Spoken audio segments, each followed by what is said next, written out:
डब्बा और फनी ने व्लॉग के स्टार्टिंग में ही रील बना दी, लोगों का मनोरंजन जो करना है। डब्बा के जहान में स्वागत है, स्वागत नहीं है। ये आखिर मूड भी तो देखना चाहिए ना दूसरे का। ऐसे थोड़ा कभी भी तुम स्वागत करने बैठ जाओगे तो उसने बोल दिया स्वागत नहीं है, बाद में उसने सॉरी भी मांग ली, क्योंकि सॉरी कहना तो बहुत जरूरी है। अगर सॉरी नहीं कहेगा तो फिर आप जानते हैं। अब जो टीवी बेचने का जो ड्रामा इसने शुरू किया था, उस ड्रामे को आगे बढ़ाते हुए वो आगे विजय सेल्स और वहाँ पर आकर देख रही है कि कितने में एक्सचेंज मिलेगा। गुटखा किंग कितना लालची और कितना झूठा है ये भी मैं बता दूं। जो 50 इंची का जो टीवी है वो 50,000 रुपये तक आ जाता है। अच्छे से अच्छा यानी कि सोनी ब्रावा भी लेंगे आप तो वो भी जो है 55,000 का आ रहा है। और उसके ऊपर वो कहता है कि वो चाहता है कि 70,000 रुपये उस टीवी के उसको दे दिए जाएं, क्योंकि उसके अनुसार ये 1.5 लाख रुपए का टीवी है। भाई तुम्हारे भक्त जरूर हैं, तुम्हारे व्यूवर्स जरूर हैं, लेकिन अकल के अंधे नहीं हैं। वो भी इस दुनिया में रहते हैं और वही रोटी खाते हैं जो तुम लोग खाते हो।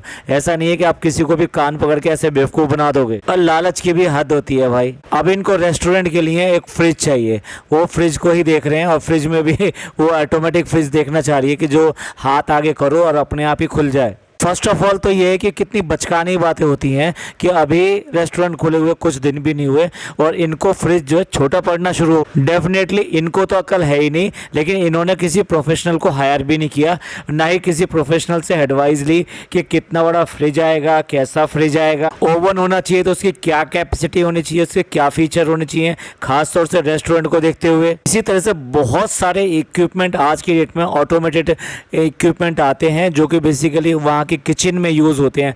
आई मीन रेस्टोरेंट्स और होटल्स के किचन्स में यूज़ होते हैं। अब वो ज़माने चले गए जब लोग बाग हाथ से ही सब कुछ किया करते थे। तो इस झटपट वाले ज़माने में ये कहाँ सोचते हैं। और ये देख लीजिए आज ये कहाँ पे खड़े हैं कि अभी रेस्टोरेंट खुले हुए सिर्फ 15 दिन हुए हैं और 15 दिन में ही इनको पता लगने लगा कि क्या क्या कमियां हैं और फ्रिज लेने के लिए यहाँ तक आ गए। जल्दी ही कुछ और चीज़ें भी आपको जो है ऑफर की जाएंगी कि ये वाली चीज़ ले लीजिए और ये वाली चीज़ पुरानी ले लीजिए। और सबसे बड़ी बात तो देखिए यहाँ पे लताड़ लगाने के लिए ये भी आ गई, ये कहने के लिए कि आपने क्या समझ लिया हमने व्लॉग में जो ये डाल दिया। अब देखिए लोगों ने इसके ऊपर बड़े सारे कमेंट कर दिए और बिल्कुल सटीक कमेंट कर रहे हैं। ऐसा नहीं है कि उन्होंने कमेंट गलत करें। भाई देखो अगर तुम ये टाइटल डालोगे घर का सामान बेचना पड़ा, ये इतना खतरनाक टाइटल है कि सबको हिला के रख देता है। घर का सामान आदमी कब बेचता है? जब उसके सारे हथियार खत्म हो जाते हैं, यानी कि उसके सारे स्रोत, सारे जो उसके पॉसिबल सोर्सेज हैं उन सब से पैसा आना बंद हो जाए और उनके पास कुछ भी ना रहे, तब आदमी घर का सामान बेचने जाता है। तुम इंग्लैंड में रहते हो क्या? अमेरिका में रहते हो क्या? हिंदुस्तान में रहते हो ना? हिंदुस्तान की भाषा समझ लो। हिंदुस्तान में इस बात को यही समझा जाता है कि जब आपकी मुफलिसी, आपकी गरीबी इस हद तक आ जाए कि आपकी कोई कमाई कहीं से भी ना होती हो, तब आप अपना घर का सामान बेचने जाते हैं। और तब आपने ये वाला टाइटल डाला कि घर का सामान बेचना पड़ा। आपने ये क्यों नहीं टाइटल डाला कि पुराना टीवी जो है बदलना है, पुराना टीवी आपने बेचना है? अब क्या तुम ही समझदार हो? बाकी सब तो बेवकूफ़ हैं। मतलब तुम कुछ भी कहोगे और उसके बाद में कमेंट आएंगे तो फिर उसका वो उल्टा कहोगे। भैया यहाँ तो तुम ही गलत हो। बुद्धि अपनी चेक करो, अपना माइंड चेक करो, अपनी अकल चेक करो। तुम्हारी ही गलतियाँ हैं। अगर तुम्हारी इन हरकतों की खबर आगे तक पहुँच गई और जो तुम्हारे बराबर में जो रेस्टोरेंट है जो तुमसे ज़्यादा चलता है, पुराना रेस्टोरेंट है, अच्छा रेस्टोरेंट है, तो उसने आकर तुम्हारे रेस्टोरेंट पर आके ये कहा हाँ भाई कितने का दे रहे हो अभी, तो आपको कितना बुरा लगेगा इस बात को कि अभी अभी तो रेस्टोरेंट खोला है और ये आके कैसी बातें कर रहा है। और वो आपको यही जवाब दे दे, आपने तो टाइटल डाला था घर का सामान बेचना पड़ा, हमने सोचा कि भैया हालत ख़राब हो गई है रेस्टोरेंट खोलने के बाद में, तो फिर अब ये सब कुछ बेचेंगे। क्योंकि घर का सामान बेचना तो सबसे आखिर में होता है। अब बताओ ये गलती किसकी है, तुम्हारी है या किसी और की है? और अभी भी अगर नहीं अच्छा लग रहा तो अभी भी 50 गालियां और दे लेना, उसके बाद में फिर दोबारा से हम उसका भी आंसर देने के लिए तुम्हारे पास आ जाएंगे। व्यूवर्स बताएं इस बात का अर्थ क्या निकलता है जो कि इसने टाइटल डाला है। क्या इसका टाइटल का अर्थ यही ही निकलता है जो हमने अभी समझाने की कोशिश करी, या फिर कोई और निकलता है? प्लीज़ कमेंट करके आप ज़रूर बताइएगा इसकी अकल कहाँ है, इसकी अकल ठीक है या ये गलत बात करती है। और भाई इनकी टेस्टिंग जो अभी भी बंद नहीं हो रही है। खीर ताज़ी ताज़ी बनी थी इसलिए वो जो टेस्ट करने के लिए आ गई और फिर उसके बाद में रख दी जाएगी तो क्या ख़राब हो जाएगी दूसरी बार। अब तो तुम्हारे जो रेस्टोरेंट के रिव्यूज़ पता नहीं कितने लोग देने लगे हैं, तो अब इसको चखने का, ये जाके देखने का, बताने का कोई मतलब रह नहीं गया। आगे जो रेस्टोरेंट चलेगा ना, माउथ पावर से चलेगा, और आपके रेट्स क्या रखते हो उससे चलेगा, और आपकी जो सर्विसिंग क्या रहती है उससे चलेगा। और भाई हद है, जो ये कह रही थी ना कि घर का सामान बेचना पड़ा, अब घर का सामान उठा उठा के वहाँ रेस्टोरेंट में भी लगाओगे। यानी जो फ्लावर का पॉट आप लेकर आए थे अम्मी के लिए, इतना बड़ा लेकर आए थे, और जिसके ऊपर फनी बहुत गुस्से हुआ था कि भाई इतनी कॉस्ट का फ्लावर का पॉट ले आए, उसको भी उठा के अपने रेस्टोरेंट पे ले आए। जो इन्होंने सेल्फी पॉइंट बनाया हुआ है वहाँ पे लाके उसको लगा दिया है। और फिर दिखा रहे हैं न्यू प्लेटर जो उन्होंने इंट्रोड्यूस किया है, उसकी उन्होंने वीडियो भी बनाई थी और अपने इंस्टा पे भी डाली है। अब इस प्लेटर को देख के क्या लगता है, कुछ ऐसा नहीं लगता, अट्रैक्टिव सा नहीं लगता। और ख़ास तौर से जो इसकी प्लेटिंग की गई है यानी सजावट की गई है वो तो बहुत ही बेकार है। बहुत ही सस्ती सी सजावट लगती है, जैसे कि घरों में कोई भी जो बच्चा जो है ना वो उसको डेकोरेट करके रख देता है, सिमिलरली ऐसी ही लगती है। और जो कबाब रखे गए हैं भैया क्या बताएं किस स्टाइल में रखे गए हैं, और उसका फोटो शूट भी किया है। आप मतलब ऐसा प्लेटर तैयार कर रहे हो जिसमें सब कुछ मिले, कबाब भी मिल जाए, बिरयानी भी मिल जाए, आपको एग भी मिल जाए, और सोचिए मत आपको सलाद भी उसी के अंदर मिल जाएगी। अब बस इन सबको मिला के ग्राइंड करना रह गया है, और फिर जो शेक बना के आराम से पी लो, आपके पास सब चीज एक साथ आ जाएगी। और इसके बाद में म्यूजिक सुनने के लिए हेडफोन्स लेकर आइए। लगता है फिर ओल्ड जनरेशन में पहुंच गए। हेडफोन आए, उसके बाद में ईयर लीड आई, और उसके बाद में ईयरबड्स आ गए या ईयरफोन आ गए। ये फिर दोबारा से बैक टू लास्ट 3 जनरेशन का जो प्रोडक्ट था उसके ऊपर आ गए। वास्तविकता ये है, ये बच्चे तो इस सबको यूज करेंगे लेकिन ये यूज करने वाले नहीं है। इसे क्या है, इनको क्या फोबिया है, जो भी सामान देखा वो उठाकर ले आओ घर में, और घर में उसके बाद में कुछ दिन उससे खेलो, और बच्चों की तरह खिलौने की तरह उसको फिर साइड में डाल दो। उसके बाद में ये इनके बेड में पड़ा रहेगा, उनकी अलमीरा में पड़ा रहेगा, हो सकता है इनके ब्रीफ केस में पड़ा रहे, हो सकता है इनके जो बेड है बेड में पड़ा रहे।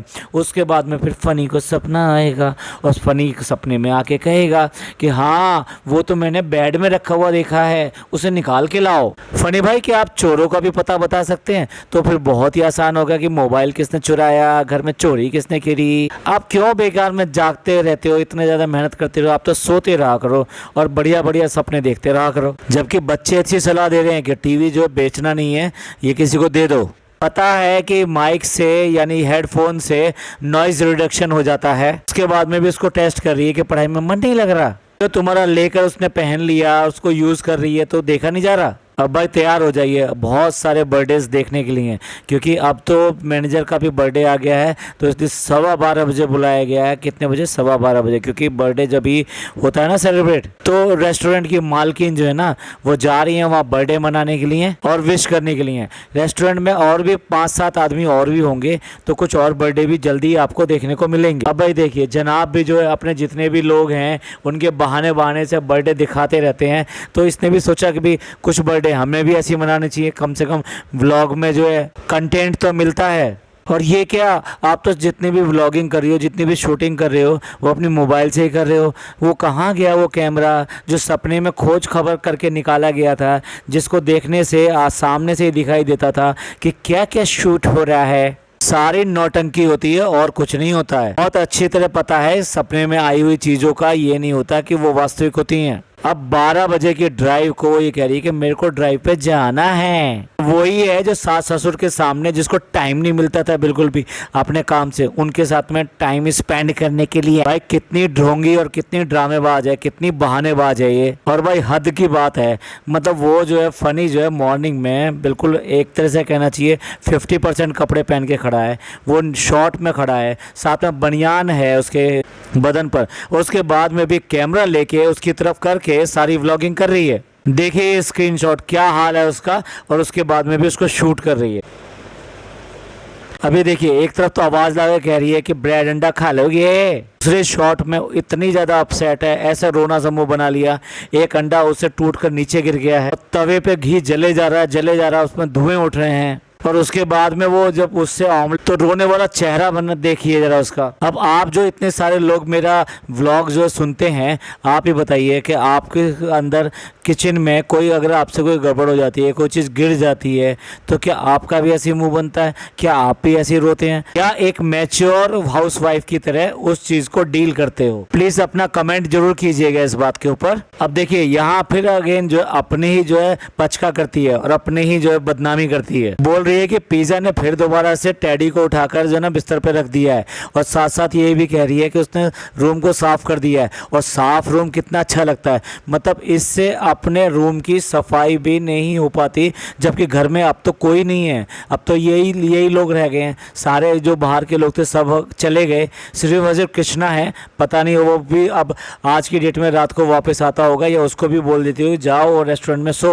पहली बात तो उसका हर समय रात दिन रात घर के अंदर इस तरह से रहना बिल्कुल भी ठीक नहीं समझा जाता। भाई दूसरे के घर के या दूसरे गैर मर्द को आप अपने घर में कैसे रख सकते हो, और वो भी लंबे समय के लिए। ये बात हिंदू मुस्लिम्स और इसकी नहीं है, सब लोग अपने घर में जो नियम कायदे लेके चलते हैं वो यही होते हैं। अब मखाने भी ऐसे तलकर दिखा रही है कि बिल्कुल नहीं लग सकता कि ये डेली वेजेस में, या फिर ये कहिए अक्सर ये मखाने तलकर अपने हस्बैंड को खिलाती है। जिस तरीके से वो बात कर रही है मखाने तलते हुए, उससे साफ लगता है कि सिर्फ और सिर्फ व्लॉग के लिए ये सब कर रही है, वरना ये सारे काम वो किसी और से कराती है और बस खुद मज़े लेती है, या फिर ये कहिए कि करछी चला के भाभी की तरह सब कुछ खाने का दिखा देती है। और भाई फनी का हद है, रेस्टोरेंट में भी क्या ऐसे ही करता है क्या? जो भी चीज़ है वो बनी हुई है उसको थोड़ी सी उठा के खा ली, फिर दोबारा से उठा के खा ली, इस तरह से क्या हर चीज़ को आप झूठा कर दोगे?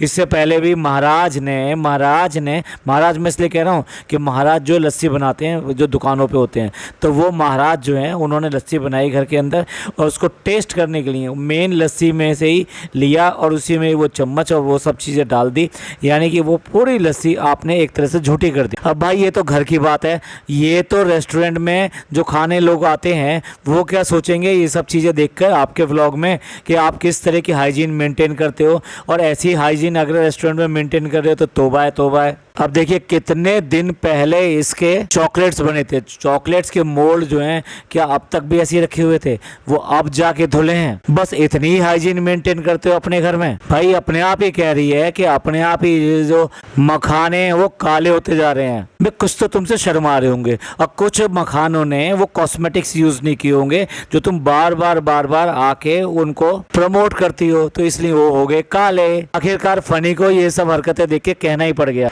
कि बिना जले तो कोई काम तुम्हारा हो ही नहीं सकता। अब देखिए चाहे व्लॉग में इसकी झूठी तारीफ कर ले, इसके मुंह पे झूठी तारीफ कर ले, पर वो भी सच तो बोलता है, उसके मुंह से भी निकलता है कि ये जो भी काम करती है सब उल्टा पुल्टा करती है और बिगाड़ देती है, खराब करके देती है। और आखिरकार 4 दिन के बाद में वो राखी लेके आ ही गई। हमारे व्लॉग में भी हमने लोगों से पूछा था क्या जीजा के साली जो राखी बांधती है, तो कुछ लोगों ने कमेंट करके साफ साफ किया कि नहीं ऐसा नहीं होता, और हमारे यहाँ से बिल्कुल भी नहीं होता, ये गलत दिखा रहे हैं। अब आप ही बताइए इनको क्या कहें, ये हिंदुस्तान के हैं, पाकिस्तान के हैं, कौन से देश के हैं, और कौन सी पढ़ाई इन्होंने करी है, कौन सी शिक्षा ली है, कौन से कॉलेज में इन्होंने एडमिशन लिया था।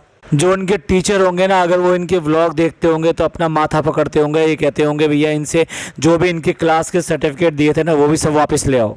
कल को ये फनी का क्या है, अपनी बीवी से राखी बंधवाने बैठ जाएगा या अपनी माँ से कहेगा कि भाई तुम भी राखी बांध दो।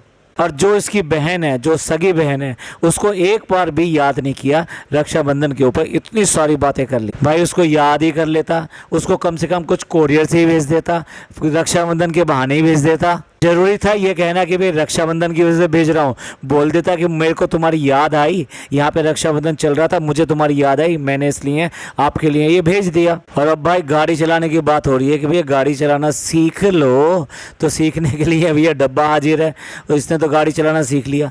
गाड़ी चलाना इसे सीखना ही नहीं था बिल्कुल भी, इसे क्या कॉपी करना होता है कंटेंट के लिए दूसरों के व्लॉगों को।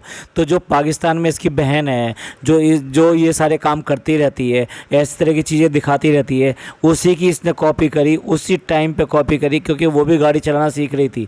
लेकिन देखिए माशाल्लाह उसने तो गाड़ी चलाना सीख ली, लेकिन इसको गाड़ी चलाना आया क्या इसने गाड़ी चलाई क्या? नहीं, इसको गाड़ी चलाना कभी सीखना ही नहीं था। इसे तो सिर्फ और सिर्फ अपने व्लॉगिंग में कुछ ना कुछ कंटेंट ऐड करना था, दिखाने के लिए मैं ऐसा कर रही हूँ, मैं वैसा कर रही हूँ। अगर लिस्ट बनाई जाए इसके कामों की, ये कौन कौन से काम करना चाहती थी और ये नहीं करती है, जो व्लॉग में कह देती है, तो इतनी लंबी लिस्ट हो जाएगी जाएगी कि मतलब पढ़ना मुश्किल हो जाएगा उसको। अब उसको मजाक में कह रहा है कि मेरे पास पैसे नहीं है, बिना पैसे के राखी बांधनी है। वो बच्ची ही सही, लेकिन कम से कम इतनी बेवकूफ़ी भरी बातें तो मत करो। और बोल रहा है पैसे लेने के लिए ये आ गई है यहाँ पर, और भाई ये इंसिस्ट कर रही है कि मुझे तो घूमना है। अब देखिए कितने पढ़े लिखे हैं ये, इनको इस बात को देख के लगता है कि पेन को कान के पीछे लगा रहे हैं, और वो गुटखा किंग भी कान के पीछे लगा के कह रहा है कि रेस्टोरेंट में मैं ऐसे ऐसे करके काम करूँगा। आपने किसी रेस्टोरेंट में देखा है? भाई हम भी इतना काम करते हैं सारे दिन ऑफिस में, और उसमें पेन की हमें सबसे ज़्यादा ज़रूरत होती है। वो पेन हमारा कहाँ लगा रहता है? कान के पीछे लगा रहता है, या नाक के पीछे लगा रहता है, या कहाँ लगा रहता है? भैया वो जेब में रहता है, और जेब से ही सबसे सही जगह है जो फटाफट निकाली जाती है और फटाफट जो काम किया जाता है। भैया अपने व्लॉगर्स को, अपने इन्फ्लुएंसर को देख के आप लोग भी कान के पीछे मत रखने लगना, कल को तो ये नाक पे भी रख सकते हैं। और वो गलती से ग्रेट ब्रदर का कार्ड ले आई है तो उस कार्ड की पूरी धज्जियां उड़ा कर रख दी। उसका मतलब तो राखी बंधवाना था ही नहीं, सिर्फ और सिर्फ उसका मजाक उड़ाना था। जब इस रिश्ते में राखी बनती ही नहीं तो हम तो यही कहेंगे भैया मजाक उड़ाना है ये। अब देखिए जिस तरह की ये ड्रामेबाजी कर रहा है कि जब वो गाना गाएगी तभी राखी बांधेगी, ये कौन सी शर्त हुई? रियल ब्रदर और सिस्टर जो होते हैं उनमें आप ही बताइएगा, आप लोगों ने भी बहुत सारी बहनों ने जो राखी बांधी होगी अपने भैया को, तो क्या वो भी ऐसे ही गाने गाती हैं? क्या उनका भाई भी कभी ऐसी शर्तें रखता है कि वे पहले गाना गाओ तभी जो मैं राखी बंधवाऊंगा? इवन देन जब बर्थडे होता है तो बर्थडे पे जरूर चला दिया जाता है बर्थडे का म्यूजिक, लेकिन ऐसा तो कभी नहीं होता कि राखी बांधवा रहे हो और पीछे से कोई जो फिल्मी गाना बजा दिया हो जो कि रक्षाबंधन का हो, या फिर उनकी बहनों ने गाना शुरू कर दिया हो। और गाना तो गाना भैया, गाना किसको गाना पड़ेगा? वो गाना गाना पड़ेगा उस लड़के को, यानी कृष्णा को। वो किस रिश्ते से तुम्हारी बहन होगी, और अगर वो ना गा सके तो भैया तुम्हारी बीवी गाएगी। बताओ, बीवी से भी गवा रहे हैं भैया। कितना मजाक उड़ाओगे राखी का, कितना बड़ा मजाक उड़ाओगे? बंद करो ये कम से कम मजाक उड़ाना। कम से कम ये तो सोचो कि ये रिश्ता जो है कितना पवित्र रिश्ता माना जाता है, और लोग इसको कितनी ज़्यादा इज्जत के साथ में, कितने मन से, कितने दिल से मनाते हैं। जिन बहनों के भाई वो आ नहीं पाते और वो दूर रहते हैं, चाहे वो सेना में भर्ती हो या फिर दूसरे देश में काम करने गए हों, या इतनी दूर काम करने गए हों कि वहाँ से वापस आना इतनी जल्दी पॉसिबल नहीं है, वो बहनें अपने राखी को देखकर बहुत बहुत रोती हैं। और यही हाल जो भाइयों का भी होता है। भाई इस रिश्ते के मामले में तो मैं भी बहुत इमोशनल हूँ। बहन और भाई का रिश्ता ऐसा ही होता है कि जो आपको रुला देता है। और वैसे भी जो चीज़ आपके पास नहीं होती ना, उसकी कमी आपको सबसे ज़्यादा खटकती है, और उसका प्यार जो जब भी दिखाई देता है जब वो आपके पास नहीं होता, और आपको एक एक चीज़ उसकी मेमोरी जो याद आती है, उसकी यादें जो है ना वही आपको रुला देती हैं। और ये है कि मजाक बनाने की कोई कमी नहीं छोड़ रहे हैं, ये समझ रहे हैं कि ये तो व्लॉग का कंटेंट है, हम तो बहुत अच्छा मनोरंजन कर रहे हैं लोगों का। अरे लोगों का दिल दुखा रहे हो। जो लोग भाई बहन एक दूसरे से नहीं मिल पाए, जो राखी नहीं बांध पाए, उनको ये सब चीज़ें बहुत बहुत बहुत बुरी लगती हैं। चलिए एंड करते हैं इस पॉडकास्ट का, और बाकी जो इसकी बातें हैं बेवकूफ़ी भरी वो अगले व्लॉग में बताएंगे। और आप प्लीज़ कमेंट करके ज़रूर बताइएगा। आपको हम जो है यही रिक्वेस्ट करेंगे कि आप कमेंट अपने ज़रूर किया करें। आपके कमेंट से हमें पता लगता है कि हम कितने अच्छे बना रहे हैं या फिर इसमें कोई कमी रह गई है। आपके मन में जैसे भी सवाल आते हैं उनका हम उत्तर भी ज़रूर देते हैं। ये पॉडकास्ट आपको अच्छा लगा हो तो प्लीज़ लाइक कीजिए, सब्सक्राइब कीजिए, शेयर कीजिए। थैंक यू, धन्यवाद, शुक्रिया।